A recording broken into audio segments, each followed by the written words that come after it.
Let's start with some word work strategies. I'm going to begin with some ideas in the area of phonemic awareness. One of the things that we like to do in phonemic awareness is help our students station their words, and they can use their hands or their fingers in order to be able to do that.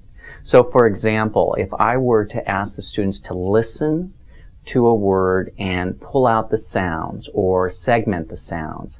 Example, the words bag. And then I asked the students to segment the sounds. They would take their hand and they would use the hand that's their non-dominant hand, or as I say to the students, the hand that you don't write with. Beginning with their thumb, they would pull out the sounds. So they would show b, a, g. And then they would pull those sounds together and the word would be bag. So we've segmented the sounds and then we blend them. Let me show you a couple of more of those. So let me give you another word. The word is map. And I'm going to pull out the sounds. M, a, p, map. Now I can extend this with the students by asking them to identify what the first sound is. And if they're not sure, I can point to my finger or have them point to their own finger and they can say And I can ask them what the last sound is, p, and what the middle sound is, a. So we're working on the sequence required in phonemic awareness work. Remember, what we're doing is we're stationing our sounds by using our fingers, always beginning with our thumb. Let me show you how that routine would work with students. So let's just start by going through the routine as if you were the student.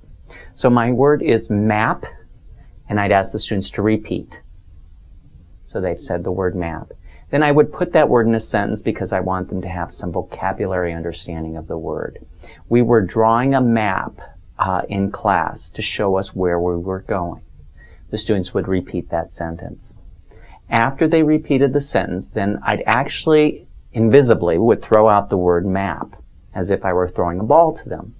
They would catch that word in their non-dominant hand or the hand that they don't write with, and they place their elbow on the table. That way they're stationing themselves.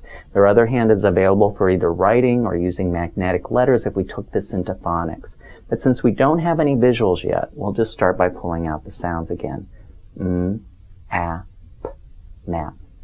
Now I'm doing that with you. What I would want is the students to pull out those sounds, and I'm going to be listening for any errors, any repetitions I might do with the students. Okay, let's take one more. The word is pan. Student repeats. I use it in a sentence. I was cooking with a pan. The student repeats the sentence. I throw out the word pan. The student catches that word in their non-dominant hand and pulls out the sounds.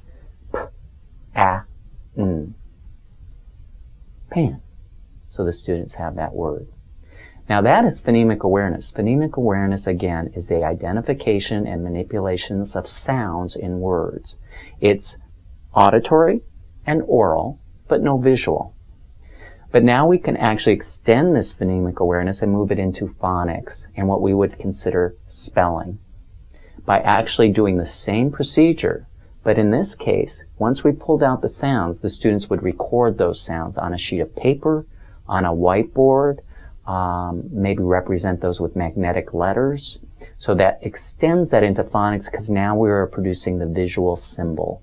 So let me show this to you again, and I'll take one other word and we'll bring it into phonics or spelling. The word is run. Student repeats, I will run down the mountain. Student repeats the sentence, throw out the word, run. Student releases the sounds, r, n, run. Student takes their marker, their pencil, their pen, and records those sounds.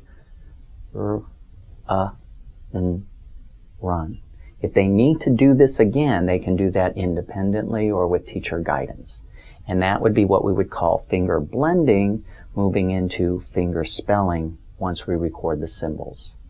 That's one way of using physical response to help students with sound and sound symbol relationships as we begin to identify, segment, and blend sounds into words.